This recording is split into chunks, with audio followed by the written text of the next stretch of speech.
Welcome to Forever Exiled, the Path of Exile Podcast. I am Justin, aka Tags. I'm Tyler, Wrecker of Days. And I'm Brittleknee. Yay! We told you last time. You were part of the crew now. I got my punch card in the mail. I'm That's all right. set. You're checked in. Mhm. Yep. Time is being paid for.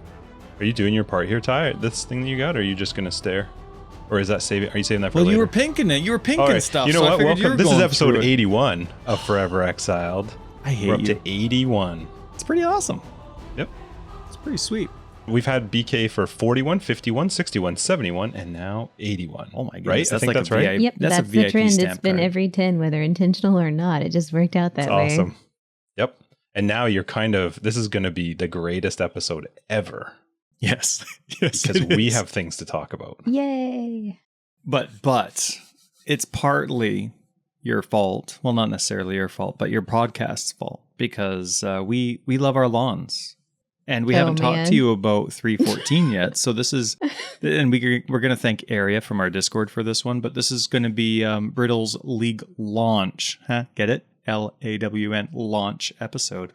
There you go. It's going to be in the title and everything just for you. First, big shout out to our Patreons. Thank you guys so much for supporting the podcast. If you're curious what our Patreon is, biggest bonus is you get access to After Dark, which is our podcast after the podcast, where we just chat some more about PoE and other things. Lawns. And there may and may not be whiskey. Yep. Or whatever. Any kind of booze is okay. Anyway, yeah, thank you guys so much for supporting the podcast. You're awesome. Let's go into how was your week? BK, let's start with you. How's your week? Non-PoE. Can we go with what's a non-PoE week for you? Does anything happen outside of PoE for me though, really? I don't know. It's got to. There's got to be something. Well, I guess I have circled the earth one more time as of tomorrow. I'll be. Oh yeah, happy birthday. Yeah. I That's guess so cool. that's all that's going on really. And I'm Yay. working the entire thing, so that's it. That's cool. Thanks for sharing it with us. Mm-hmm. Mm-hmm. Mm-hmm. Oh, that's right. Now you got a new title, Ty. It's a launch and a birthday. No, I mean, like most of the time, the weeks are just broken down by streaming, and that's the job. So that's what usually goes down. And then with streaming, it's always this really weird crossover where, like, most people, they finish up at work and they go home, and like maybe there's like work emails or something that come into their phones. But for the most part, there's like a big separation of home life and work life. And for streamers, you're online all the time. Because like whenever you're not online live, then there's still people, like there's communities that you foster. And then there's also people that, maybe can't catch the normal stream times that still have questions. So you have to answer the questions in Discord and on forums and on all this other kind of stuff. So it's very rare that I get away from all of it. What, just? I don't know. Just the thought of being always on for. Oh, it's definitely not ideal. I would really like for, someday when I don't have to hustle nearly as hard for what basically passes as minimum wage, to actually have like downtime where I just like stop being Brittleknee for hours at a time. Like I look forward to that. Like Do you watch any shows? If I'm like having dinner or something, I'll like watch a show alongside of it. Or if it's like during downtime where I'm not streaming but I'm awake, I'll like have a show going while I'm playing PoE. But this first couple of weeks in the PoE League are really grindy for me personally, just because of our community days that we get off going on the the second Saturday of the league where we start doing map device unlocks for everyone. I've had to basically, because there's no Legion on the map device or really good access to Legion outside of Scarabs, like I have been having to grind the emblems so that we can be ready for that. And that's been my free time and my stream time for the last few days. So that we can do the service for everyone. So you haven't seen Drive to Survive on Netflix? No. We suggest it. I'm speaking for the team. Okay. We suggest it. We, Justin and I, would like it. So we want you to spend It's your F1 valuable racing, personal time doing it too. Or there's some great infomercials for some lawn care products out there. You can check those out too. No, thank you. Yeah, just maybe like on your little patio or deck or something. That was a really rude spot. no thank you. Was it? Ah, I tried to shove as much sarcasm into a single couple of syllables as possible. It worked. But, saves your breath. All right. Yeah. Good. How was your week, Ty? I had a good week. It was a normal week. Kids, some rain, some sun. Played outside as much as we could. Played board games. Watched some shows. It was good. I didn't get as much PoE in as I wanted to. Basically, last time I played was Monday when we played. But I was taking the kids for a walk. Well, I mean, we go for walks all the time. But I was taking... I forget if I was with the kids. Yeah, I think it was with the kids. It doesn't matter if I was with the kids or not. But I was doing one of the many routes around in our neighborhood. And somebody's got the garage open and they're blaring their music as they're working in the garage. And you remember Bush X? Oh, yeah. Like 90s. Yes. Yeah. Like, I remember Greg and I used to listen to them in Pearl Jam all the time. And so anyway, someone's listening to Bush. I'm like, I haven't heard that since it used to be on the radio. That's crazy. And I look over and now I'm 39, right? I look over and the guy's like, looks like he's 55, like late 50s, mid 50s. And I'm like, do I look that old? Like, I don't work in my garage. I'm not a garage guy. But if I was to work in my garage, blare the music, do the stuff, and like a kid was walking past, like that prick kid that like totally schooled me with the, hey, nice scoot. Remember that? Yeah. Mm-hmm. If let's say that kid walks by and he sees me, he's like, man, like, do I look like I'm 60? Blaring my Bush? You could. I don't know. Hat on or hat off? Did you have your hat on or off? It's always on when I'm outside. Okay. Then you're probably not pushing 60. It's kind of a dick. All right, whatever. It was good, but all of a sudden I started thinking, like, I wonder what I look like to other people. Because when I meet other people in their late 30s, I'm like, oh, they look like they're in their late 30s. But I never picture myself looking like I'm in the late 30s. So wonder what I look like to other people. It's not great. Okay. Well, I'll work but on that. But now you know. When we're done, you just drive me to the closest bridge. That'll be fine. Just drop me off. I'll be good. Really? Yeah. just one-way trip. It'll be fine. Don't worry about picking me up. Read about me later. How about you? My week was fine. I don't even think about it. I worked and played a little bit, and I honestly didn't do anything fun this week. It was just work, a little bit of PoE. We played a little bit. We'll talk about that, but... Do you still feel like you're going to live forever? Fuck yeah. Okay, good. That's the most important thing. That's a Sandlot forever. That's important. Yep. I'm feeling, I still feel great. I'm going for my ozone therapy pretty soon. That's all lined up. Yep. I had some blood work done. Oh, yeah. Yep. And they did something fancy to it and sent it back in you. So now you got that's ozone therapy. Oh, this one you just got blood work done because they're just testing, I don't know, different things. I don't even know what he was talking about. He's a cool doctor. Okay. Like, hey, let me take your blood. I'm like, all right, sure. But no, it was an all right week. It was just work and a little bit of PoE. All right.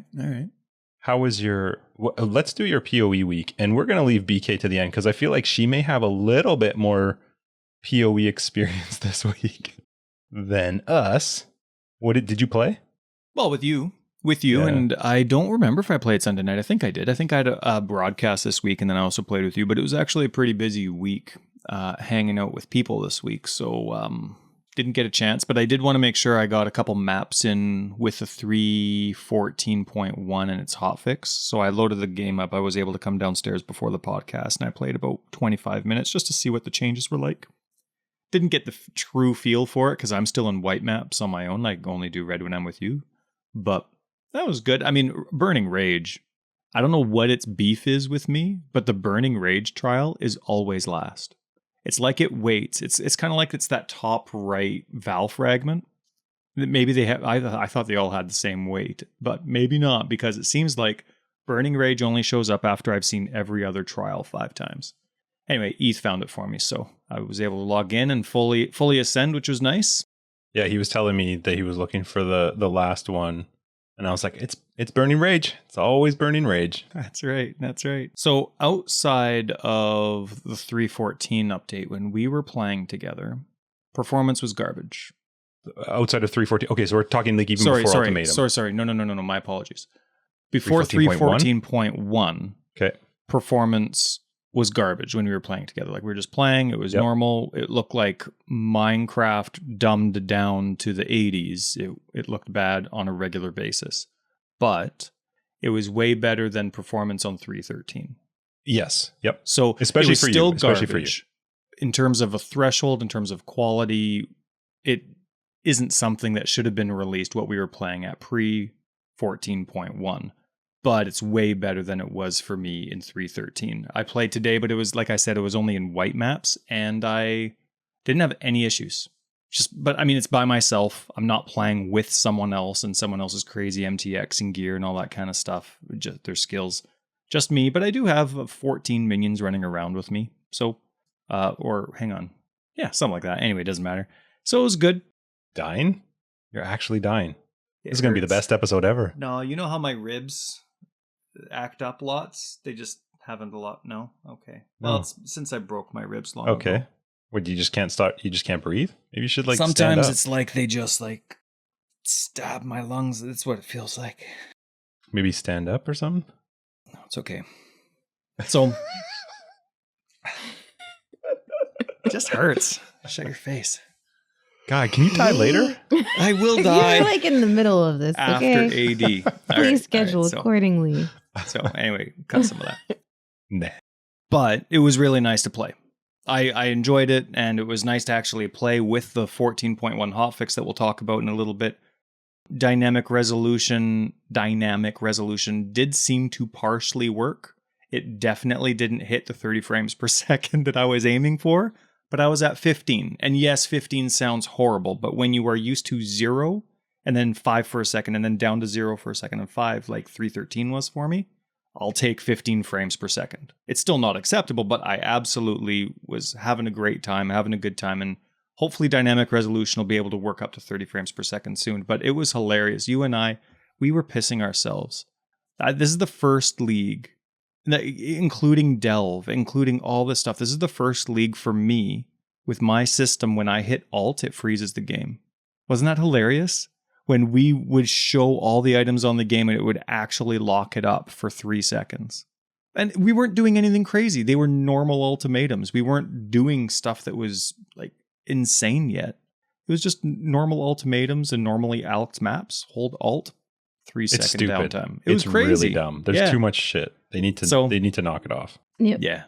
So anyway, but maybe we can get into that. There'll be another conversation about that a little bit later on. So I had a great PoE week, to answer your question. I barely remember it. It's a good thing I take notes because that was Monday. Today's Friday.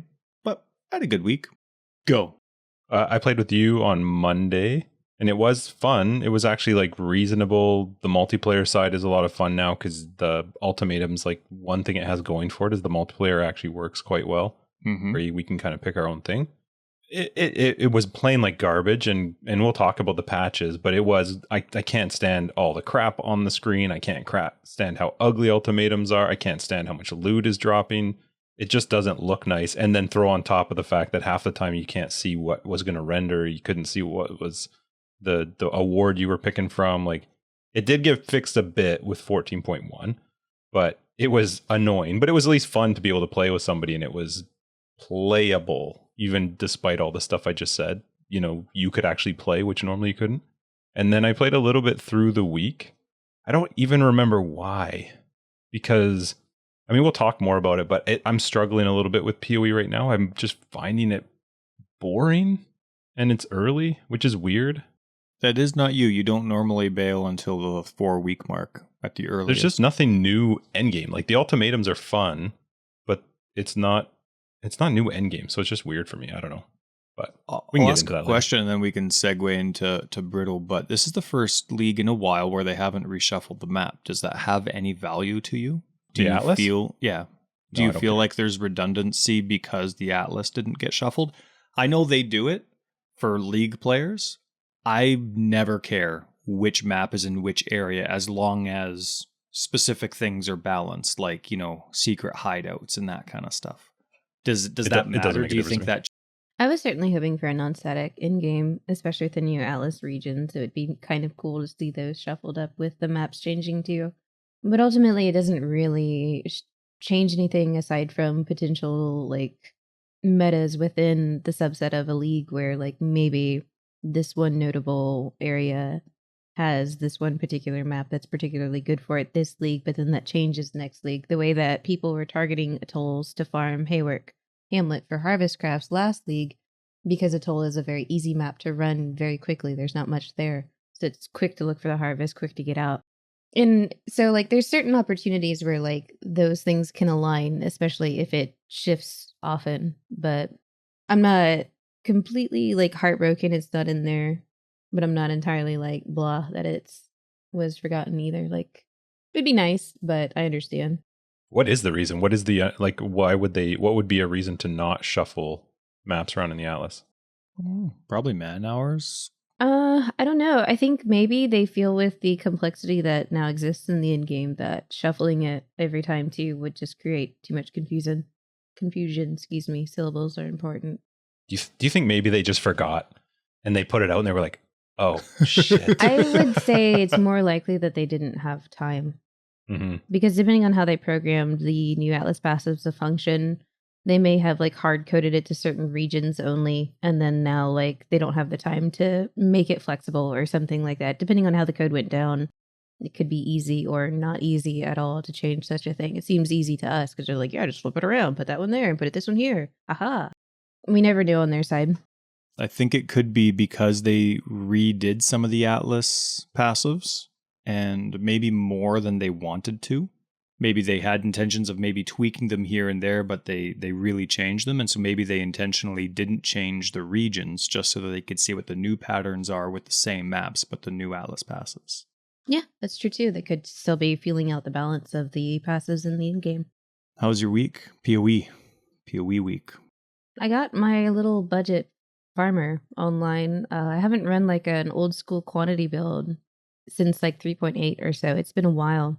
And there's like a lot of evidence now that farming the ultimatums at lower tiers can be profitable. It's gotten so bad that people are quarry farming ultimatums now because it's just super easy. Just sit in there, bonk all the waves, and then it's still like 12 chaos worth of stuff every single thing. It doesn't take maps. You just reset it.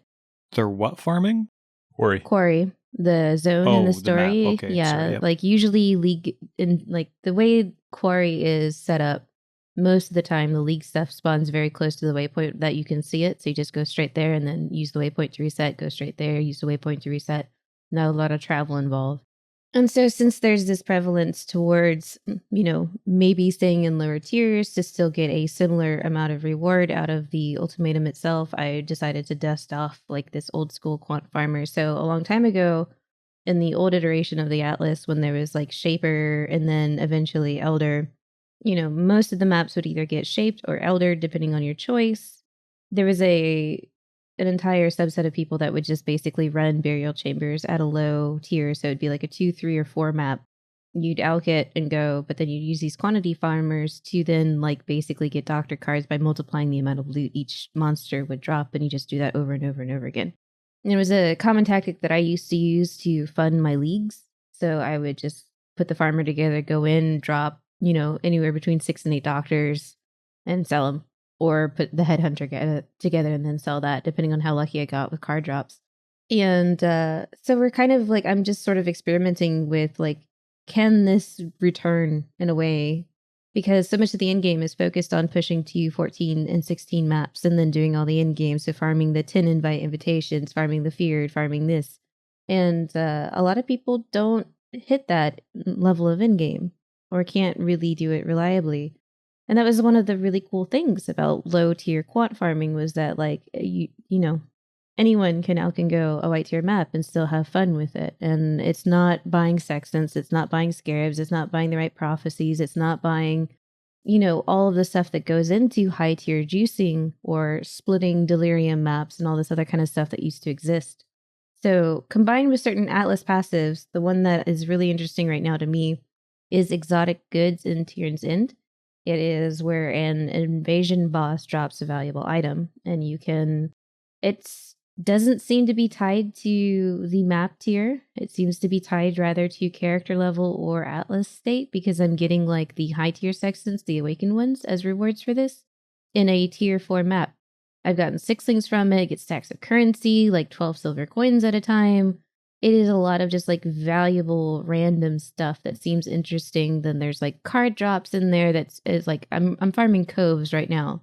And Coves has card drops, so that's what the quantity is good for. I can fully clear the ultimatum, and then there's that exotic good things too, and stacking it all up together. It's actually been pretty profitable. And the gear is like 2x to put together. The character is fast and zippy. Zippy. And so like there's, here's something that is very approachable that doesn't require extra buying of, all of the extra juicing materials that go into high map sustain, etc. And anybody can do it. You just throw an alchemy orb at a map, you put it in the map device, you run it, you get profits, and you can sustain a tier 4 pretty easily. So would you say the thinking then is for somebody who's wanting to use it as a way to afford another character or something with For sure. more? I mean, like there's a lot of characters that people enjoy having in the end game that may not be good for Ultimatum. Right. So there's a lot of builds that, especially like builds that rely on, high recovery as their like defensive layer. Like Ultimatum suck for builds like that right now because without any sort of avoidance to go in with it, like you're just taking so many hits from so many monsters that it's going to overwhelm your recovery and kill you like almost every time. So without those layers of avoidance, it kind of strips out a lot of builds from doing the higher end ultimatums. And so this is something that like maybe this person loves this particular character in the end game as far as farming Shaper or Elder or the Maven's invitations for the Feared, etc. Like maybe they have a character that's great for that, but in ultimatums it's lackluster and they're like, that feels bad to be locked out of a certain type of content, but then you can like sort of focus down on farming the lower tier stuff and still get a lot out of it. And then also too, it's also for folks to, one of the things that I've done is always try to provide ways for people to make currency without like a lot of brain power. It's one of the things like the Darkness Farmer does really well. And this is something else that this little farmer lady that I have now does pretty well too. So it's like you can sit down and put in time and get reliable currency with that time. I think that's very valuable, especially with people that have jobs and children and families that like, all right, I have 2 hours. I can put down in PoE. I want to get something out of it. Like I want to know that that time is being spent. And big card hunting, like going for doctor drops, is great for people like me who play 8 to 10 hours a day because, like if I get a card, it's great. But when you spend 2 hours, you don't get anything. You spend 2 hours and you don't get anything. You spend 2 hours and you don't get anything because of the RNG, then it feels bad. But whereas like using this turn-in strategy with a quantity farmer is profitable per hour. Using the Darkness Farmer to get fossils and resonator is profitable. It's like a set thing that you can sit down and do. And I think it's really powerful in a variety of players' hands. And so when there's a lot of frustration that's like ultimatum's too hard or I can't do it, my build can't do it, it's sort of like trying to give that back. Like, look, you don't have to do it in tier 14 to tier 16 maps. It's still profitable at this level. Just like drop down and keep running it. Is the build easy to set up? Yeah. I mean, it was less than, especially because it's an off meta thing too. We use LE hit rather than like tornado shot or ice shot or lightning arrow. So there's like simplicity in it that elemental hit carries all its flat gem or flat damage within the gem itself. Like you don't have to convert it. You don't have to add added flat. The threshold jewels are really cheap, especially with the corruptions that you need to be immune to corrupting blood and hinder for flask stuff in the different ultimatum mods. So like altogether, the whole build comes together for like 2.5 to 3x, and then you'll make that back in like a day. So were you playing that build this whole week? Yeah, because I've been playing her in Dunes mostly. We did some of the quantity farming stuff in general, just like looking at different areas for potential like actual data sets to be gathered. It's like one of the projects of PoE that I miss doing is I used to be like, all right, let's see what the RNG is in this area. And it's like, all right, 200 maps here, 200 maps there. Let's compare them, break down how much cost per hour it is to roll these maps, how much you get out of it, etc. Who's doing 200 maps? I mean, 200 maps is actually an incredibly small sample size. It's like a minimum if you're trying to test like card stuff. I wonder how many years it would take me to get to 200 maps. Doctor cards are 1 in 800. Before, it's probably even worse now. I think it would take you like 6 leagues. 200 maps? Yeah, maybe more. Let's start counting. No, jeez, no. Yeah, I'm gonna have a counter right. You're gonna have like one of those things against your wall. Do it back there where you can see it, and like when you've been stuck in jail, you can't per day. Yeah, that's right. Just like the little lines. I'll use chalk, or I'll like indent the paint with the pen. We did it, guys. 600. I'm gonna be all white bearded and. I actually want to know about the GDQ thing that you did recently. Oh, it was so much fun. Mm-hmm. Tell us about it. So we had a showcase on Games Done Quick. They have a community spotlight, part of their hotfix shows, which are the non-charity kind of ongoing shows that they run. And the community showcase is just when they're like a bunch of people from a game are like, hey, we want to show off our game. And they're like, cool. And so, yeah, it was a lot of fun. We got brought in Balar, Tai Killer, and I'm Exile, who are some of like the top 3 most passionate speedrunners that exist right now in PoE speedrunning. Tai and I'm Exile play at a very, very high level, and Balar has like passion for days. And it's a fantastic resource. We ended up creating something amazing that'll be so helpful for so many people to come, because like I had structured out kind of how I wanted to outline the presentation more or less, and I handed it out to all of them, and Balar took the little outline and he just like knocked it out of the park. He explains PoE in like 10 minutes in a way that no one has ever done before. And so like whether it is you're playing PoE for the first time, or if you're just looking for some tips to get your story times quicker, like there's so much to learn from this resource that we've created now, and it opens up the way for other people to get into speedrunning. Like if they want to submit for the different GDQ, like the real big events where they do it for charity and everything like that, like now PoE, because we've had the showcase and everything is cool, you can.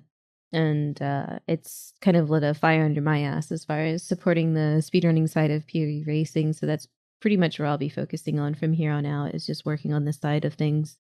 So is there thought that the PoE would be part of the normal GDQ charity part then as well at some point? Yeah, if people submit for it. So it's on the runners to submit their runs to then be considered and then invited to those sorts of things. It's not something I can arrange for them. I don't quite understand which part, any of that. Just what GDQ is. GDQ stands for Games Done Quick. Yeah, and they do streams where the big one that they do is a charity event where people come in and speed run. A lot of time it's old games, but they have like new games too. So they're primarily a streaming thing, and they just stream fast gameplay, like the way it is now. Yeah, game. There used to be like the live ones are really cool because it would be like somebody playing through the game, and then there'd be like hosts and other people from their communities with them, and it was like, oh, I guess you can't like do the that couch, now, eh? right? Because of COVID, and so like you'd have like a couch for each game, and then it was really fun just because of the banter and people talking and then talking about the run too. But so now it's been more formalized into like this sort of streaming thing where like a runner will have a stream, there'll be an announcer, there's usually like somebody with the runner, but it's basically a giant umbrella that encompasses multiple smaller speedrunning communities that, you know, are tied to certain games. And then it allows people to sign up and do like showcases of those runs. So like if someone gets really, really good at speedrunning the original, you know, Super Mario, then there's like, you know, the time where they do that all the way up until now that they're allowing online games, which is really cool. And so now this charity thing that you were talking about, if people vote through whatever the GDQ's platform is, then Path of Exile can be on there more often? I'm not really sure how the selection process goes down. I think it's done internally. I don't think there's a vote. Okay. I think they just go through and find what they think is good content, or because like you, to a certain degree, you're putting on a production, so you don't want somebody that's like, boring. I run over here, and then I go over there, and then I pick this up, and then I go over here. You know, like that's just not compelling. But if you have someone that's like really good at explaining what they're doing, and it's like good show business, I guess, I don't know. We had a big benefit before too, because you had people sitting with you, you had people in the back. It was hilarious because I watched it every now and then, and they were playing games that I remember playing as a kid, and these guys are like super serious about fast, it. Yeah. Like, and the best though is when they do something like I don't know, they know a jump, or they know some weird glitch, or they're going to try and do something to like jump through a wall. Yeah. It's amazing when they do it and you hear like all these people in the back, they're like, ah, and I'm staring at it going like, what the hell did we Yeah, it does get like that for sure. Like the basketball roll, hold me back. Cool. Okay. I understand. Now it sounds really cool too. Congratulations. Yeah, that was really cool. Yeah, happy for you. I have the VOD is officially up on YouTube and everything like that, so I can get you a link. Sweet. Well, this week in PoE was crazy busy. Did either of you pay attention? We have, let's see, Lots of MTX stuff and Twitch highlights. They had some pretty prominent people dealing with some tough decisions or deaths or successes to do with Ultimatum. So they put together kind of like a small best of. I never look at them, but I know a lot of people like them. Oh, PoE put it together? Yeah. Cool. A lot of MTX came out this week. I wonder why. I don't know why they do. I'm sure there's some sort of marketing scheme to it, but over the week, they had like 3 or 4 different posts, but they came out with a whole bunch of Val Orb MTX. Ice Shot, Void Sphere, and Cremation all were skills that were touched, but then they came out with weapon, armor, shield, cloak, and a character effect. Well, you're wondering why they go with like a theme? I mean, no, kind of why don't they come out with the theme all at once? Like this was 4 different posts throughout the week since last Friday. Why don't they just like, okay, well, we have an entire set of Val Orb stuff. Let's put it all out together. I don't know. Like, it's not criticism. It doesn't matter to me. Because $20 at a time, a couple different times is more than a big ticket sale. And people go, oh, I don't have $60. I'm not happy that there's no ground slam. Seriously. It's ridiculous. They're probably scared because they're going to nerf it anyway next week. It's been in the game, I swear to God, since the very beginning. It's been so long. How does it not have an MTX? AW had 1 until last league, and then Zombies, I think, had 1 until they had the project skin or something. Zombies need an MTX where it's just zombies, but then they have duct tape over their mouth so they don't make any noise. It's funny. It's like every 4 leagues, you'll see a small patch in the patch notes like zombies make less noise when they're running still around. Not enough. It's still not enough. I have to agree. I don't notice it. I never play with the volume. You like that but stuff, I never notice it. That doesn't bother you.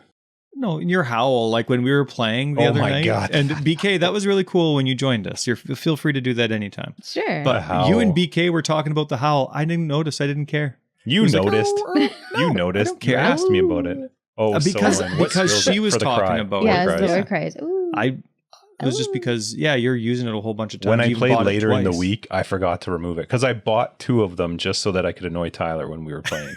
And I put it on my 2 war cries, and it worked. He won't admit to it, but it did. No, it wasn't the sound. It wasn't the sound that bugged me. It was like, it's a huge visual implosion. Yeah, it's like, look at my wolf! Look at my wolf! But it is an annoying that's sound. What it was getting me. And I forgot to take it off as I was playing again, and I still didn't. I was like, oh yeah, I remember this. I'll have to save this for Monday.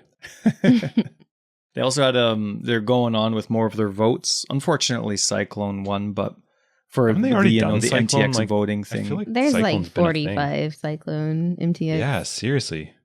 But anyway, so they had this one, and Rainbow was an option. So I'm like, yeah, let's get a Rainbow Cyclone in there just to stick it to them.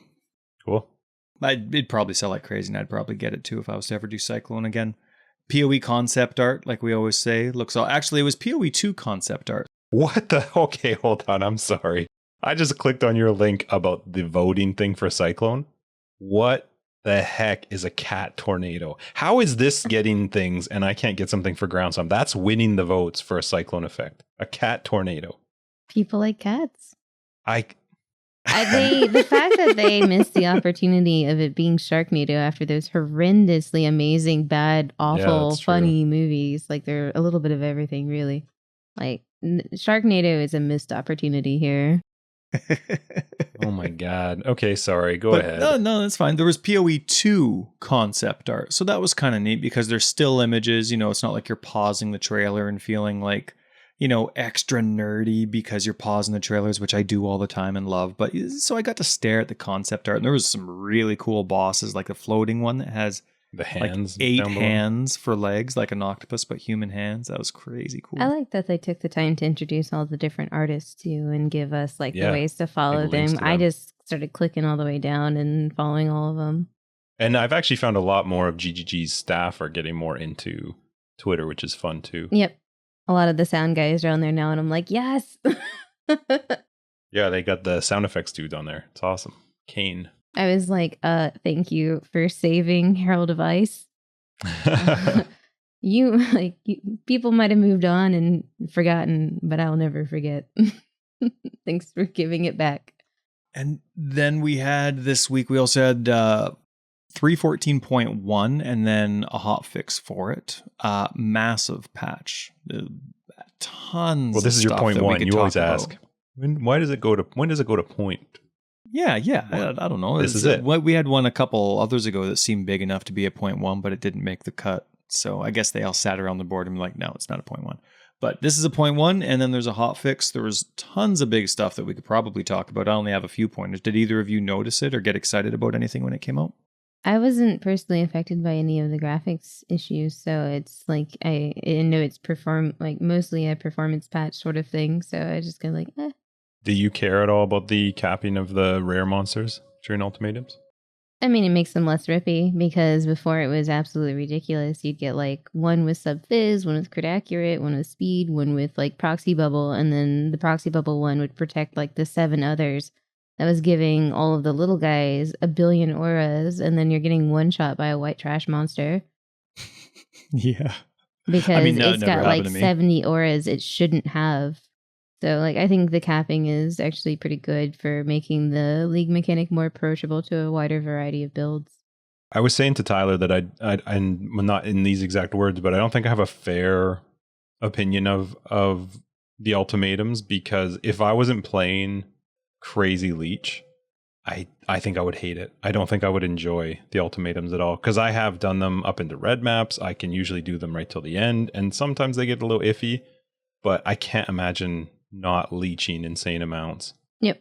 I don't know how you would do it. It just, they get so insane as you get up into the higher tiers.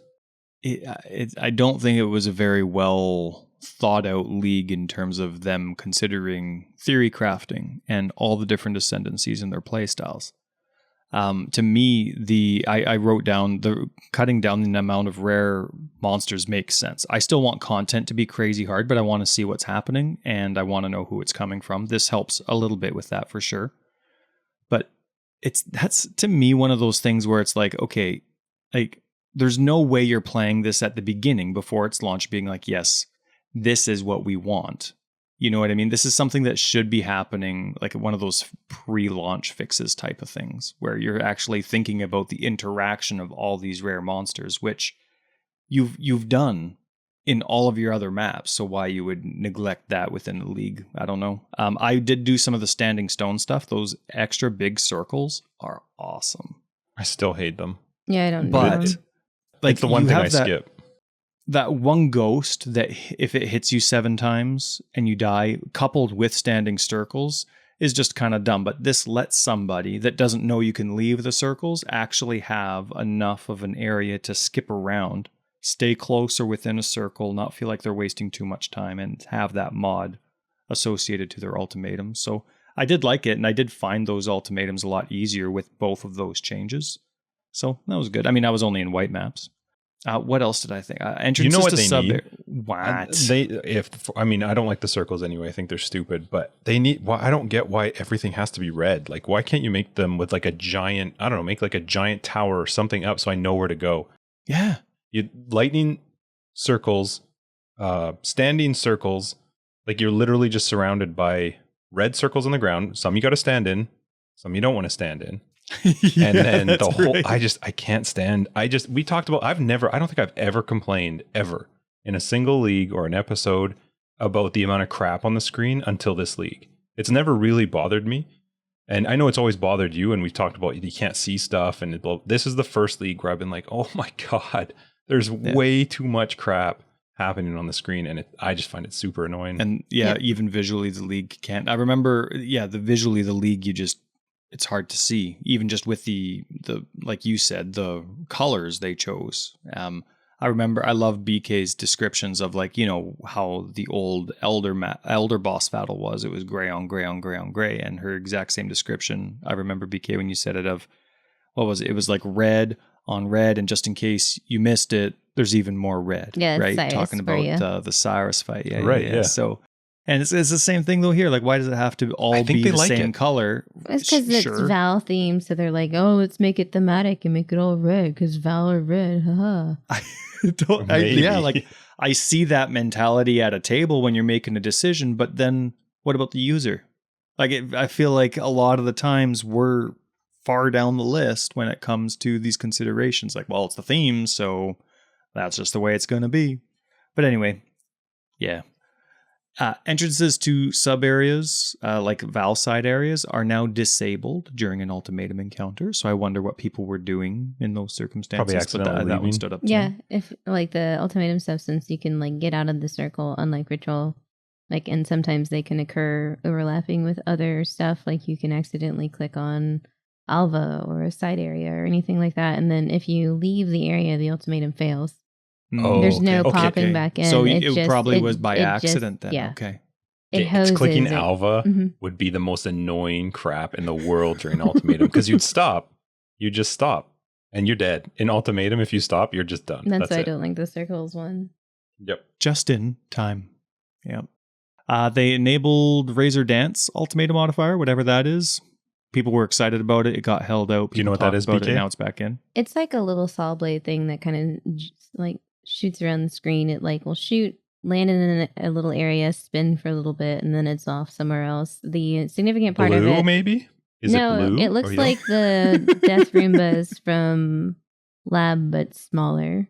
So little brownish? Brownish, yeah. Okay. The significance is that it does apply corrupting blood when it hits you. So if you're not corrupting blood immune or have a staunching flask, it can quickly get out of hand. I love those new staunching flasks. So specific now. I love it. Character sheet. I like this change. It's a nice core change. The in-game character sheet now displays immune to chaos damage if you're CI. I like that. Now it's not like a specific... What? Shut your face! What do you... It's cool. It's nice. It's immune. It's not like a percentage that you have to worry about and you have to worry about dropping, right? If you're not paying attention, you forget your CR. Well, I don't know, whatever the circumstances, you don't have to worry about your chaos resist dropping from 100% because it says immune. It's a nice touch. And of course, there were like a billion skill fixes, which is good. Some boss fixes, map fixes, inaccessible area fixes, crash fixes. Like it was a really, really big patch, but those are the things that stood out to me. It was a busy one. Empyrean also had a cool video kind of going on the ban stuff from last week. Just, you sent me his video kind of explaining the circumstances and what happened. BK, did you get a chance to see it? I didn't. Yeah, we talked about it last week about the whole ban thing, and my comment was deserved ban. It kind of sucks, but it's an exploit, and I've never ever been able to figure out in my head why somebody does something on a stream when it's like that. But the video, it was fine. It kind of explained his side of it. I tried to be a little bit more like understanding, like, okay, yeah, you stopped when somebody mentioned it to you. I think it was when somebody mentioned that they thought it was an exploit, or that's why GGG had removed the post. Like his bug report. You also posted it on a bug report forum, so you kind of knew it was a bug. I don't know. It still rattles my head when I go, if I knew something was bugged, I for sure am not going to do it while people are watching me play. There's been a lot of inconsistency in GGG's crackdown of certain things that have been like what I would consider abusive to the economy. Because ultimately, in an economy-based game, like that's what you have to preserve first and foremost overall. And there's been a long history of that sort of similar economic abuse by high-end players to the tune of, let's talk about beast splitting and how you can infinitely replicate certain items. They've been splitting legacy quantity items in standard for forever. They've been splitting the all white socket astral plate bases with different influences. They've been splitting like at the time blueprints before they changed them to have their reveal costs enabled. And then there's all the fracturing fossil stuff of being able to make like infinite copies of a single map that once you make that map, you just run it forever. So there's like all of these things that I would consider very economically damaging. And now where does the line get drawn between, clever use of game mechanics and exploits? Yeah. And so I don't mind that it happened because ultimately, like, I never engaged in that level of content. So it doesn't really affect me personally as a player or any of the things that I get done in a particular league. But like, they're going to have to be consistent from here on out now that they've done it in this way. Like, when these sort of like clever use of game mechanics come out versus what is a clear export, like some sort of definition or guidelines would be, important. Usually, if it feels like a cheat, I'm not interested anyways. But it's going to be difficult from here on out now that they've done a major ban like this. They're going to have to be consistent. They're going to have to dish it out no matter who it is. I said in our last episode that it's going to be hard for them to figure out what that line is, because like if you didn't, first off, I'm not even sure they would know somebody was doing this if they didn't stream it. So that's a tough thing to ban somebody on if they can't, if somebody reports it. And I can understand a little bit now why they might remove that post if it's something they realize is exploitable and they're going to quickly fix. If it had been truly for educational purposes, like this is what it is, and they weren't just picking everything up and shoving it into guild banks and like spreading it out amongst all their different mule characters and hiding as much of it as possible, I think it could have gone a different direction. But the fact that they were like content to keep all of it and try to hide as much of it from getting removed from the economy as possible is like kind of where I draw the line. If it's like, yo, don't do this, this is really bad, and like this is why it's bad, and like that's a wrap, then okay, I would probably be on team that doesn't deserve a ban. But it was kind of like the sneakier stuff afterwards that, definitely, I don't know. I am curious where they figure out that line, though. Yeah. Generally, like in my community, I don't even like to talk about other streamers because, like, at the end of the day, they're like my coworkers, right? I don't want to have an environment where someone could visit my stream for the first time and we're just trash talking them, right? Sure. Like, I don't want that to happen. But surely there's lines that have been crossed here, right? I don't think anyone disagrees with that at the end of the day. I think the fact that he's taking the ban on the chin and not playing PoE, even though he could totally make a second account, shows that he's understanding of what has gone on. 100%. I haven't watched the video personally yet. Well, his video is like what you're saying. And I said to Tyler when I sent it to him that I actually felt he's a good guy, but I felt at least better about what was going on. Yeah, that he wasn't like just some douchebag. Yeah. He was humble about it. He was thoughtful. It set the community straight, which was great because when the streamer actually does that and people are taking it to the other extreme, he's like, no, GGG was right. He said he agreed with the ban. I mean, what a great thing for GGG in the community for that to actually happen. Because then anybody that goes off on like a different direction can't go on like the disagreement with the ban. It's more about the consistency of it, like you were mentioning. But he was really big in it to support GGG, and he even called them out, saying they need to do a better job banning, do it more frequently, and he even listed some of the glitches that are still out there that he would still consider exploits. Yeah. One thing for me, I remember when you and Octavian were on for our New Year's Eve, I think it was, episode.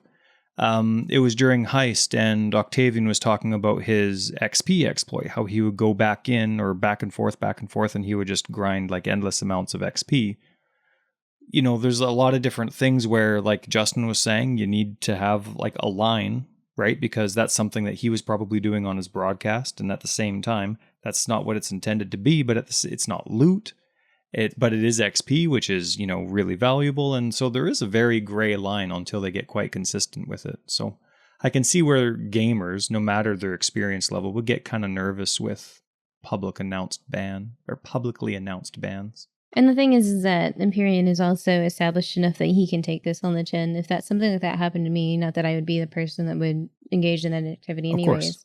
Like, I don't have savings. The amount of effort that goes into what I do produce is barely minimum wage. And if I had 3 months where I couldn't earn income on the thing that I depend on earning income for, I'd be shot. Like, that would be an extremely rough time. So that's why I simply never engage in anything that could even borderline put what I do at jeopardy. And the worst I do is I swear on my stream. I think that's actually, though, like you said, it is hard, though, like you didn't say this specifically, but that whole drawing that line, it's kind of hard because there is no for sure line. I don't even want to get near the line because I don't want to be on any side of it, Like, yep. Yeah, like imagine if Octavian actually got banned. Like I'm not. No, like tons of people were doing that one. Yeah, totally. But imagine if all of a sudden a ton of people got banned like that. That would be brutal. But I think the difference here, and I think the reason why the line got drawn specifically here was that it was essentially infinite until the server crashed that instance with too much loot spawning. Like, you could perpetually and infinitely create monsters and create loot. For me, it was the loot more than the XP. The XP, okay, whatever, fine, you could get it, but it was the insane amount of loot that completely shifts. If that's all people would do. That's all they would do for the whole league. That's all they did for Heist League. I mean, that's literally what the one blueprint that people split and then fractured and farmed was. Because the way that they actually engineered the Grand Heist and Heist specifically is that they have seeds. And so once they figured out, because it was the same heist every time, once they figured out which little boxes had currency in it, then they knew exactly each time they ran it, which boxes to hit. They knew which little ones would have the currency in it and how much they could get with the amount of threat bar, being filled, and do that effectively, where they were just going in and getting like the good stuff every time. It sounds so boring to me. Like, I get why people do it. It's good for loot, but PoE's grindy enough and repetitive enough. I can't imagine actually doing the exact same thing over and over again. Yeah. So, BK, how... You obviously play PoE for a living here. Now, if you can get into that mentality, where would you be on 3.14? Talking more like retention, short-term, long-term. Do you like 3.14? Are you bored of it? Does it not matter? This is not a league that I'm interested in. I think they made a mistake with 2 leagues that are very similar being back-to-back. I think that was a really, really poor design choice. We needed something divergent from Ritual to change it up because the end game is exactly the same now, right? So last time, Ritual was, you could forgive Ritual for being simplistic because we were getting that entire new end game system. So that was really, really exciting. And the fact that Ritual wasn't very engaging and was sort of like I'm not going to call it low effort, but, very simple in its design of like, go in circle, kill mini monster, pick reward, and that's it. Like, that was fine. It was appropriate. And in some regards, the simplicity of Ultimatum is expected too, considering it's coming on the back of all of these quality of life improvements to old systems and old mechanics and old leagues that we've literally been asking for since Synthesis League. I don't know how many times it's come up in the forums over and over and over again where people are like, they need to take a league off and just fix everything and then start over again. Like, how many times have we heard that? And so that's essentially what we've gotten here. Like, not all of the quality of life changes that we've been asking for have gotten in there, but a good majority of them. And then, like, some of the way that they have reimagined, like, essences and Veil is individually very exciting. I like the changes to those systems. But I am forgiving that Ultimatum would need to be a more simple league mechanic with not a lot of investment or, like, brain power put to it as far as, like, when we interact with it because all the different systems are changing. But for it to be so similar, for it to be stand in circle, kill mini monster, get loot again, especially when we have so many different iterations of this at this point in time. There's Legion, there's Breach, there's Ritual, now there's Ultimatum that are all focused on staying in an area and killing things. I mean, arguably even Blight as well. And so I think that the fact that it wasn't really majorly divergent in its overall design was a huge mistake. Like, we should have gotten this one next and something else now. Maybe something more like Delirium, where it's like map wide instead of it just being concentrated areas, something to kind of like change the pacing a little bit and kind of give people a break from just how grindy the end game is if they don't necessarily want to engage in it. Because like by the time you do all your invitations and unlock the 10 fight areas in each zone, and unlock the Atlas passives, and do Maven, and do all the other Cyrus stuff. And there's a lot now to it. And sometimes people just want to turn their brain off and map, because at the heart of what the action RPG is kill many monster. Speak comb-like. Yeah, so I'm not really interested in Ultimatum. I like the pacing of it. I like a lot of the quality of life things that they thought of while they were designing it, like the pause time is amazing. I like the fact that, you still have control somewhat over what you're encountering, whereas like in Ritual, whatever ritual landed in your RNG roll is what ritual you got. This is more like build an arena where you get to choose each time. So I really like that sort of like intuitive interface and selection. I think that's all really good. The objectives, as far as like, there's no difference to me between Protect the Pillar and Survive. It's the same thing. The circles are annoying. Standing still in an action RPG never feels good. That's why people still don't like Blight after all this time. I don't run it. The only time I ever run Blight in a map is when Delirium is there because it gives me extra reward bonuses. That's the only time I do Blight. Huh. Hang on, Blight beyond... Oh, Abyss. For some reason, Abyss is my favorite, and Blight is not. But for some reason, every time someone says Blight, I say You run Abyss. over the Abyss, and it's like, sorry, I'm going to go back in that start. other direction that you're clearly not going in. We call them backtrack cracks. Yeah. That's what they are. They're backtrack cracks. That is a very good term. I don't know why I still like them, but I do hate that part of it. But anyway, so no, tower defense, Blight, yes. Yeah, shouldn't be in like the game. if this league mechanic had been something more like even like Blight like Abyss or Delirium or something that was like part of normal mapping experience, like a smarter Abyss in some sort of way would have been really cool too. But like I feel like with a badass name like Ultimatum, it really under delivers because just making content generically rippy instead of like mentally challenging is just bullshit. Like difficulty by putting 12 rares in the center of a tiny arena isn't neat. It isn't creative. And it's not something that makes me think that it's worth the name. Like Ultimatum's a badass name.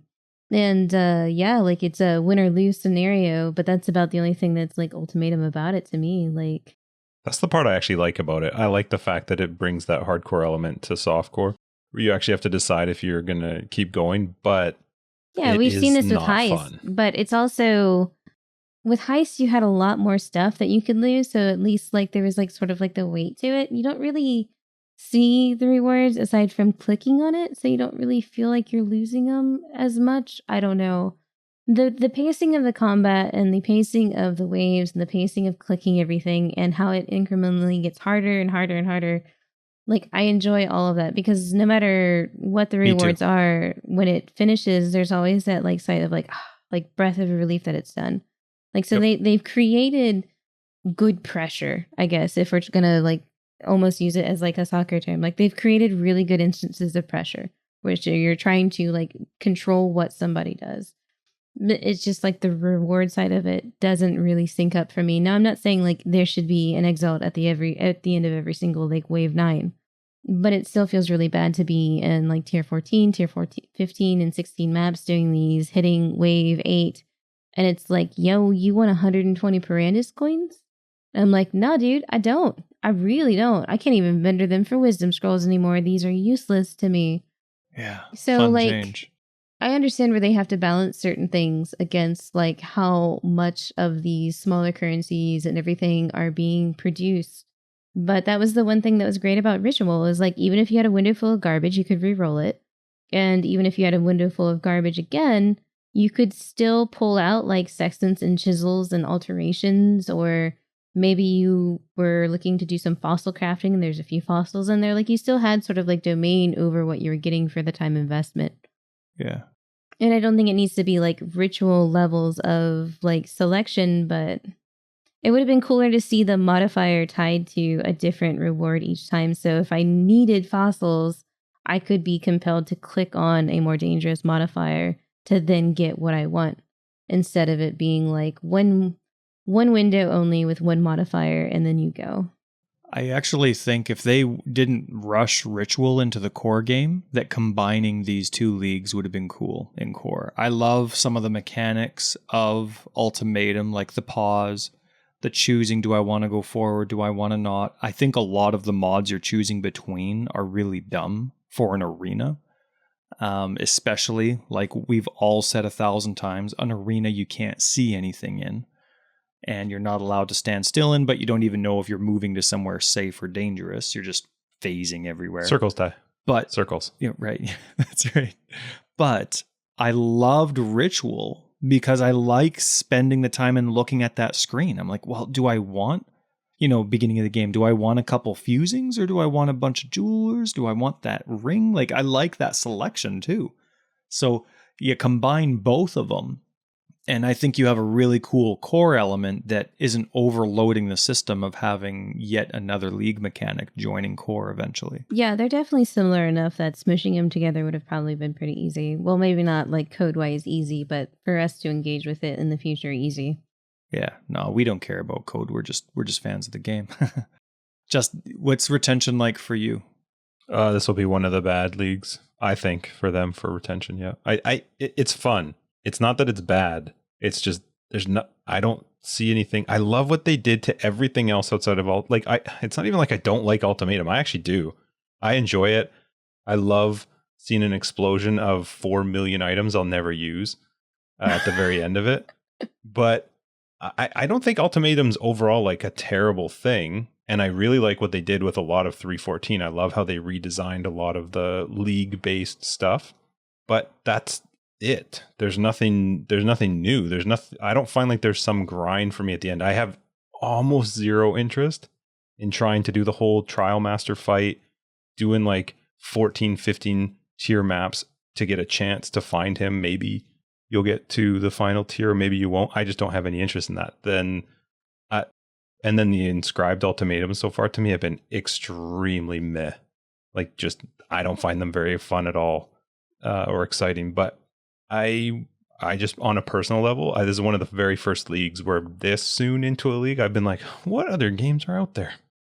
You mentioned it last week, maybe just after the last podcast, maybe just before, like a week and a half in, and you're already like thinking, not on purpose, but just naturally, you're already kind of tuning out, thinking about other games you want to try. And I haven't seen you do that in a long time. I like the fact that we can play, so it'll keep me playing this league for longer. Because on Mondays, we can still at least play the game, and I kind of held off because I wanted to do some of the end game maps and stuff, seeing how it was with two people. And it's the first time I've done a tanky build in forever, so it's you die literally way the only less, build you can nice. play in this. Yeah, and again, I don't think I have a totally fair feeling towards Ultimatum because I just have not had issues with completing them.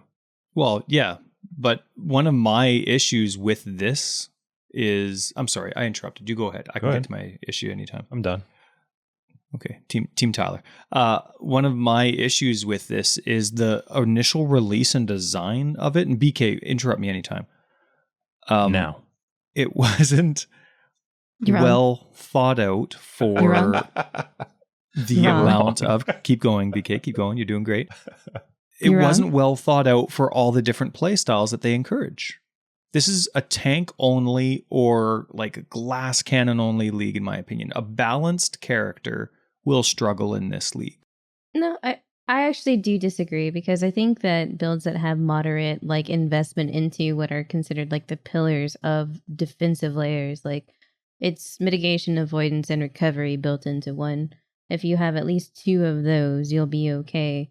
But there is like very easy ways to solve the problems presented by ultimatums, and not every build has access to those keystones or like those pieces of the puzzle. Like, for example, the Templar build that I run, he has like pretty moderate stuff all the way around. Like, we're not even true block cap, it's glancing blows in this day and age. And he's got pretty good recovery, pretty good EHP, everything like that. And his damage is like right around, he's not the highest blade fall, blade blast damage character, but he does a good job. Like, with investment, you can hit pretty good numbers. And I would consider him an all-rounder. And he's all right.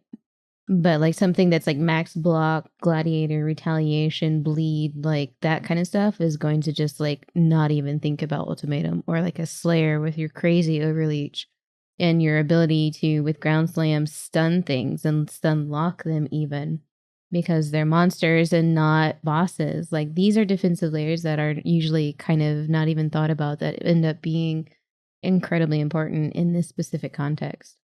To an extent. Oh, yes. I agree with that. The problem I have with this league design is this is a free-to-play game. So if you're really experienced, you can do that. If you're not, let's say you just do a normal caustic arrow trickster and you're just doing evasion, you're just figuring it out, you're not going to play more than 5 hours. You're done. If you're just going to take a very basic, someone who's like, you have a free-to-play game, you have it on multiple platforms, you need to, if this is like, even when you log in and you're creating a character, it encourages league play. It says this is the default league, this is the one we're encouraging you to play. And yeah, I mean, experienced players are obviously going to work well with the game. They're going to know how to excel at the game, but I don't think this is a league where you can get past anything with basic content. Or you could skip Ultimatum, though. No, I'm not saying you should, but you could. But that to me is a bad league design. I think there's been other leagues where you've been able to, no matter how poorly or how little you know, you've been able to take basic concepts and at least experience the content, move forward, be slightly successful, fail on occasion, but know what you're doing wrong. This one just, especially out of the gate, where it was just a massive cluster of everything. Well, maybe it's better since 0.1, like with the reduction of rares. I don't actually know. But they know what, but that's the point. They know what they're releasing.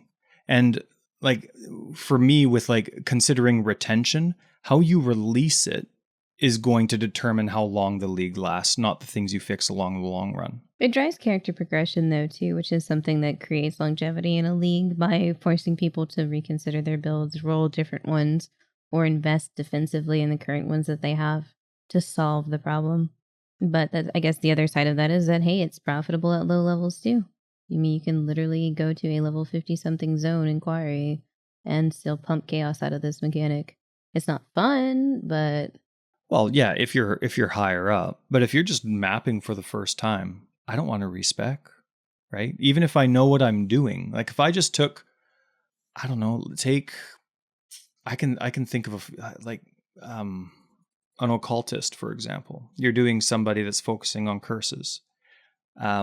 You're dependent on a ranged class. Like what if you're just doing spell casting and you're doing something as basic as fireball, right? If we take somebody who's new to the game, and they're like, sweet, I'm going to be a witch and I'm going to start casting fireballs at everyone. You're toast. You're done. Yeah, but that should always be the case. I don't think they should ever make a league that just says, hey, come in here, pick whatever nodes you want, pick a skill, and you can do the end game. No, but I'm thinking, how would you, as a typical caster, be successful in this? You would have to know the game really well to be successful. A lot of people are doing, one of the cool things that I've seen in response to this is...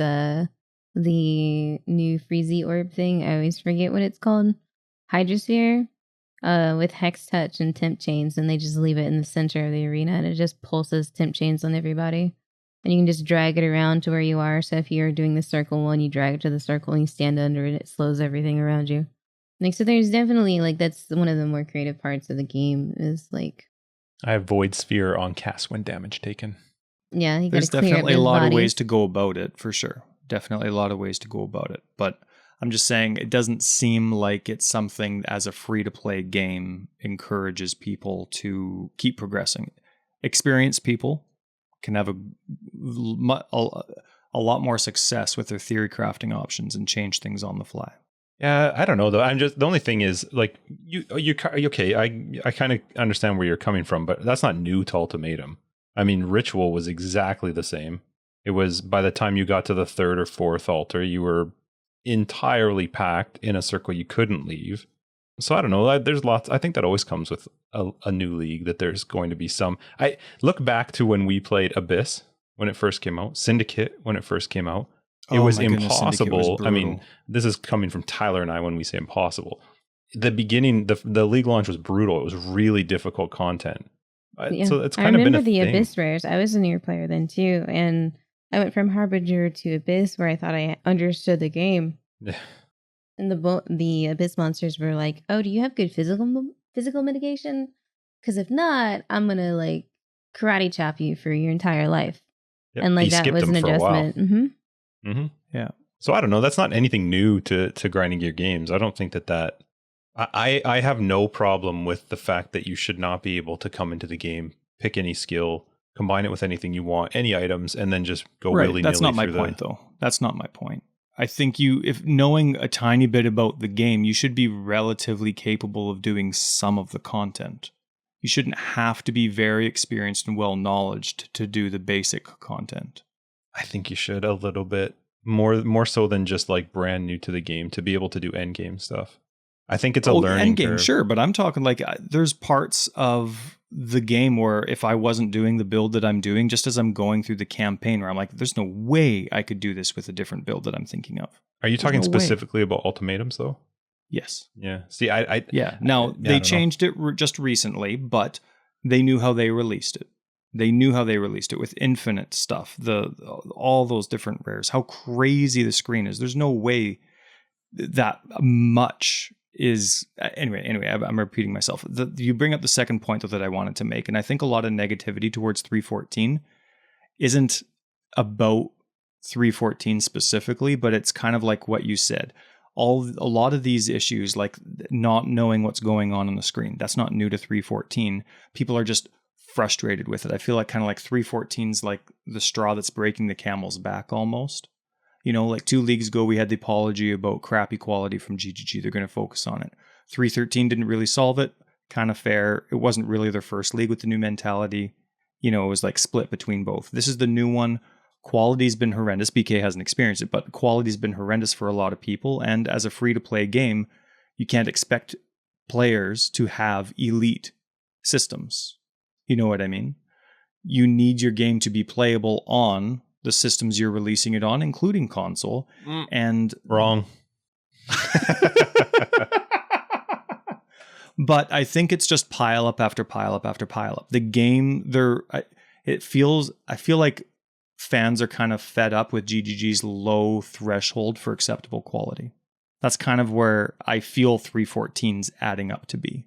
So even though the changes in progress are good, I think people are kind of fed up with this constant beta playing. You know what I mean? I don't really have a specific example. I obviously don't speak for the community, but I do see a lot of what they post. And that's kind of how I feel too. I just don't feel like this would be acceptable from many other companies.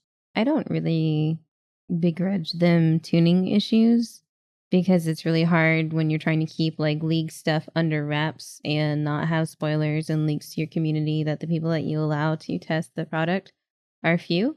So like when there's these balance changes that come in, they're like, hey, you know, like this is kind of wrong. And that's been pretty standard all the way through. Like I remember when Legion came out, the red wall of doom that the one Val guys did was awful. There's always been these sort of like spike mechanics that occur and have to be tuned down. Like when the Cyrus Rays were introduced, how they were just like wailing on everyone for like 8,000 damage. So I don't really begrudge them any of these tuning issues. It would be nice, you know, especially since there is hardcore in the game, for, you know, people not to get the crap stomped out of them the second they get to maps because of these tuning issues. But certainly the state and playability issues have become a problem of sorts. This league start was really unfortunate since a lot of the issues were caused by character migrations in addition to database errors. So it wasn't necessarily the fact that like the engine was crappy, but it was also the engine was crappy. So it's these compounding things that like there's going to be a lot of folks that I think are just going to start to just go, okay, and then wait for PoE 2 to come out and just go play other stuff in the meantime and wait for this sort of like cycle to end. I totally agree. I think retention is going to be bad long term. This is going to be a terrible league for me personally as a streamer because, one, I'm the enemy, right? Because we got all that priority queue stuff. I didn't personally, but like people want to crap on us right now. And no matter whenever there's a bad league in general, like we feel it too. Numbers are down. Yeah, like all of our metrics are down. People aren't watching. People aren't, you know, looking at YouTube. No one's doing anything, and it's really hard to stream during a league like that. To stay motivated, despite the fact that like you got nothing to work with but like sticks to try and scrape something out of it. Like you have to be really self-motivated in certain ways. So like this league to me is just like build exploration league because I've already seen the mechanic. I'm not impressed. It's like an extra thing to do in a map, but I'm not really compelled by it. And I still have to stream this for 2.8 months. I've got a lot of content I have to come up with. So like it's really rough on us because of that. And the villainization of streamers in the middle of all of this on top of what is going to be a low metrics league is just like freaking me out for one. I think that, so I think my mentality is probably a little bit different, but also I think a lot of people do think the same way, which is I'm bored of this league. PoE 2 is who knows how far away. Yeah, exactly. I'm going to get tired of the league and I'm probably going to pick up something else. I don't care how much people whine on Reddit and how much people like to beak off and to threaten never coming back and they're not going to play again. 3.15 is going to roll out and people are going to come back and they're going to play. Yeah, exactly. So I get that people might go, oh, I'm going to wait for PoE 2, but I don't think people will just flat out give up on PoE. They may give it less opportunity when a new league comes out. You know what I mean? Like if they go, oh, in the first 2 days, your servers can't load up. I still feel like they're going to be like, all right, I'll come back in a couple days, but that's it. And then they'll play again. I think that people will. One big issue after another. I mean, like, and it's all growing pains and all relative, right? So like eventually they're going to figure out texture streaming and we're not going to fucking talk about it anymore. And just like we don't talk about the trade API. Trade API has been fine this entire time. Remember how awful it was to trade like 2 leagues previously? The very, very beginning, you'd be whispering people that the item sold like 15 hours ago. Mm-hmm. And then like if you put something up, you'd get spammed for like 6 days after you listed the item. They fixed that. No one's talking about it. That's something they did good. Yeah, they'll eventually figure it out. Like I said, rubber banding used to be a huge issue. Yeah, it'll be an issue until they solve it and it's not anymore. And then it'll be whatever the next issue is. I guess the worry is that these, you know, like you can't have a game like this be released at launch perfectly balanced. Everything's working. Everything's great. That's never going to happen. That doesn't happen at all in any game release anywhere anymore because games are not tiny little isolated things and the hardware keeps getting more and more complicated that these machines have to run on. So to expect the fact that like the people are like, well, I'm not coming back till there's a clean launch to prove that they can put the game together. It's like, okay, bye. I don't have anything for you. Like there's no future in GGG releasing leagues where it's going to be fine. There'll be some new thing they have to go fix. I don't have a problem if they release a league that needs balance issues, that there's issues where things are. What I think they really have to do, though, is try. And I get it. This one wasn't so much a server issue, kind of. But that's the thing they really need to try to avoid because that sets it at such a bad pace and a bad tone right off the bat. Yeah, it puts a bad taste in everyone's mouth. Like day 2, I sat down, like I smashed my face against the queue logins for I don't know how many hours, gave up, went to bed, got up, and like had no motivation to play. Yeah, it sucks. And that has not happened to me in the 4 years that I've been playing. I've never wanted to just be like, actually, I think I'll just go back to bed, get a couple more hours of sleep because I just don't want to. Like, it was so weird. It was such an alien feeling to me that like what comes down to is basically Christmas as far as how exciting it feels to play in a new league. So yeah, for sure, whatever these like sort of this issue, well, I don't think that poor guy that forgot to run that check. He's dead. Poor guy. Like I'm so glad they're not like, oh, and this fucking guy, here's like his name. naming him. Yeah, exactly. Like good God. I think like I'm totally on board. This game's never going to be balanced. Justin and I had that conversation. He called me out on, and I've been on board ever since. There's always going to be balanced things that need to be done. And the larger community is always going to find what those, you know, thresholds are and what needs to be changed. But to me, GGG needs to learn to have a solid quality release. Like, I know you haven't been having issues, but a moderate system how this game performs is brutal on average systems. And that's by choice. They look at that content, they see it, how it goes, and they're fine with that. There's a lot that they can't go back and do, though, because a lot of the original engine that they built is actually very processor heavy rather than GPU heavy. And that's where things tend to get bogged down. Sure. And so a lot of, I think, what texture streaming is and the transition into the new engine that they're like incrementally implementing, I think is trying to pull a lot of this power balance that has been bad for so long back into like what normal video games do. Like, because you can play something in like 4D, Ultra, HK, whatever, and like it looks amazing. You load up PoE and it looks like shit.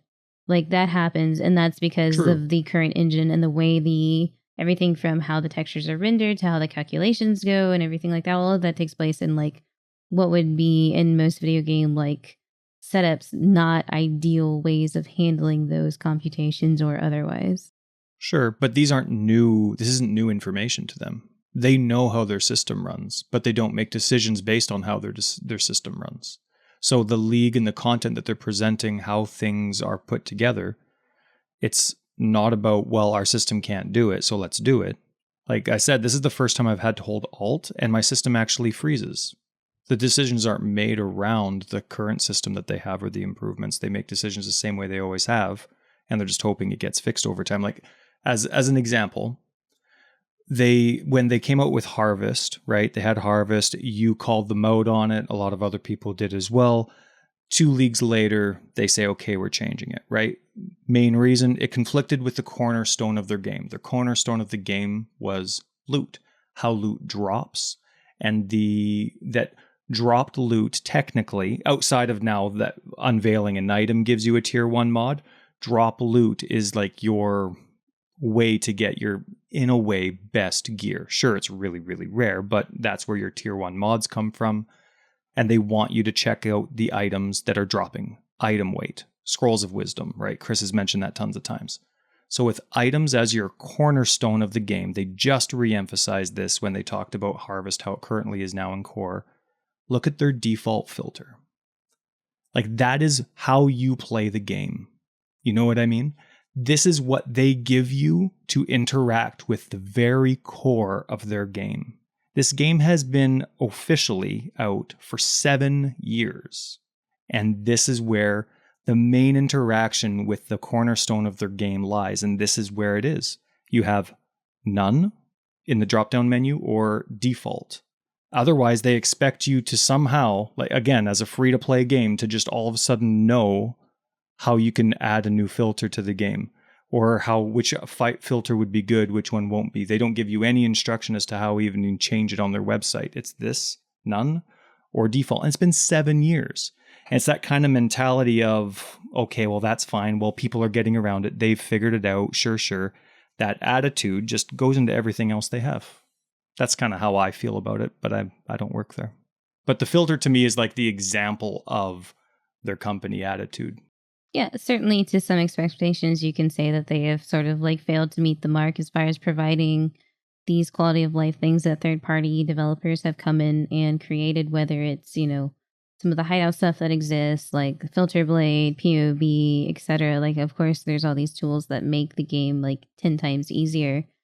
But as far as like changing loot in a loot-based game, or changing something, like asking for the engine to change in order to, like, it is so hard. I don't know much about video game design. I'm not even trained in any of this. I've never programmed anything in my life. But the way I understand it is, like, engines are so corely integrated into like everything. Like, to say like you shouldn't design, like, 'cause of course they have to drive innovation to a certain point, right? Because it is a business after all. So they have to push the engine in order to like figure out where to fix it, how to make it better. And like, we've had certain leagues that have turned out to be entire just like tests for what the next engine will be. Like Blight was a stress test for like how many mobs can be in a place and how many calculations can happen at once, and how can we simplify our combat system and our calculations to then like fit in a new engine and have it be more seamless. But like asking someone to change an engine in an active game is like telling your body to replace carbon with another thing and like have all of your cells be fine. It's not. You're going to fall into mushy soup. It's not something that you can just like one-to-one exchange and just fix everything. It's not really where I'm going with it, though. I'm more talking about, for 7 years, they've been fine with how that default filter is. They haven't even added their own second filter, another strictness to it. The attitude behind it is apathetic, yet it displays the very cornerstone of the game, and it's how people interact. And the default filter actually scares people away. So it's the attitude behind the filter. I'm not talking like the things they should do to improve it. I'm saying the fact that it's been so neglected and it's such a core part of the game, that attitude of, well, they'll get around it somehow, has infiltrated so much else into how they make decisions for other aspects of the game. It was more about the attitude behind it, not of shifting it to third-party responsibility, for sure. Or, well, whoever, just the apathy towards them not needing to do it, yeah. Well, I'd say they have their hands full, though. Like, if someone else handles it completely well in a way that's accessible and they're not making money off of it, like if Filter Blade started charging for access to loot filters or something like that, then they'd probably have a problem with that, and then bring it into like their core mechanic, but as long as things stay like community tools and open and stuff like that, yeah, they're happy to pass the buck because it's one less thing that they have to hire developers for, and it's one less thing that they have to maintain while simultaneously publishing 2 games at the same time. Oh, for sure. But this is 7 years, though. Like, they've been behind the ball the entire time. That's not something that they've been creating are 2 excited games to the neglect entire from time. your budget. When normal PoE was out, they were making Acts 6 or 5 through 10. And then as soon as Acts 5 through 10 were out, they started working on PoE 2. They've been simultaneously creating 2 games the entire time since probably whenever they started working on the Fall of Oriath. But no matter your project, you still have to be capable of handling your own game. And maybe if you they're fine can't with even it, though. handle the core. Maybe they're fine with right, default. but they're happy to pass the buck. But that drives me nuts. That's what they did for racing. Is they passed it all on us. They're like, if you want racing to survive, go for it. You got to do it. But look at how that attitude inflicts with everything else. It's a free to play game. Yeah, but I think okay. So I think you're kind of covering really a broad topic with a couple very pointed points, like with regards to the filter. I think GGG doesn't care, and I wouldn't blame them. There's a really good third-party thing out there, and whether or not a new player knows about it or not, I don't think they're super concerned about. On the engine side and how the game runs, it drove me nuts for years now that my CPU gets just slaughtered while I have graphics cards sitting there just chilling. Mm-hmm. But it is what it is. It's not going to change. Hopefully that'll be a change that you'll see as PoE 2, or if they do more with Vulkan, but that it's not going to change. And they can't add more to the game without putting bigger pressure onto that CPU load. The game would just get... Until they completely redo the engine, which is what they're trying to do incrementally over time. Yeah, so I'm not really sure. I think I know where you're coming from. It was ambitious to begin with, the fact that they were a brand new company that used their own engine instead of building it something else. And it worked for a while. It was like really cool and also like terrible at the same time. I don't think it's an apathy thing though, Ty. I don't think they just don't care. I just think they put their man hours to different things. And the filter thing to me is I'm totally fine with. I don't want them doing my filter anyway. I saw what they did from nothing to default. It's not great. So I'd rather do my own filter anyway. True. Chris would have quit. Our buddy Chris. He was going to quit if he had to look at all that stuff. Sure. But PoE's always been like that. And I'm not saying that just specifically to Chris. It always has been. I have had friends come and go that PoE is just not the game for some people. It's not going to be a game for everybody, and a filter is certainly not the thing that's going to change that. Like D3 is like the haha, invite a new one in and they can get a hold of it sort of game. And PoE hands isn't down that. They can. I just think in retention, like the company's been chasing themselves for so long, wherever it is that you say that they put their man hours and the things that they're fine to leave to other people, I feel like they've been chasing their game for forever. And this is kind of the point now with players being willing to give up within the first week, even if it is a league like BK says, where, okay, this is the league where we're going to fix stuff. We've revamped all this stuff. This is going to be a simple league so we can fix this. Well, retention sucks. And I think retention's going to suck until it's done. Since as a business decision, why they gave us PoE 2, right? Get everyone hyped, get supporter packs sold, and then they knew what league they were putting out. I hate PoE 2 Maybe. now. Maybe. I just think long-term retention's going to really suck until PoE 2. I just think the community's kind of fed up. We're getting a new in-game this December, right? Because it'll be a 2-year for Conquerors, and every 2 years it changes. So here's to hoping the next iteration will be Maven 2.0 or something neat like that. I'm done with Conquerors anyways. You know what I could use in the new boss battle that's going to come? More off-screen damage and more puzzles. I think you're lying. I just like whoever did the red on red on red just needs to be put in a corner. With the dude who forgot to do the check at the beginning of the league. Dude that forgot to, yeah, exactly. They can just go sit in a corner. That person's never going to make a mistake again. That's the person you hang on to. The person that makes the massive mistake. They feel like crap. That's going to be like 95 years old in a nursing home with like septic shock, thrashing back and forth of his bed talking about servers. All right, let's wrap this up so we can go to After Dark. You going to join us for After Dark, BK? Yep. For your birthday with drinks and grass talk. Anyway, no. Thank you so much, BK, for joining us again. Episode 81, Forever Exiled. I am Justin, a.k.a. Tags. Tyler, Wrecker of Days. And I'm Brittleknee. Yeah. We'll catch you guys. Patreons will catch you in After Dark. Everybody else will catch you in episode 82. If you're looking for more information, you can find our website down below, foreverexiled.com. We're on Twitter, foreverexiled82. Our Discord links down below. Patreon and other things are down below. And BK's information is also down below. Peace. I'm waving goodbye.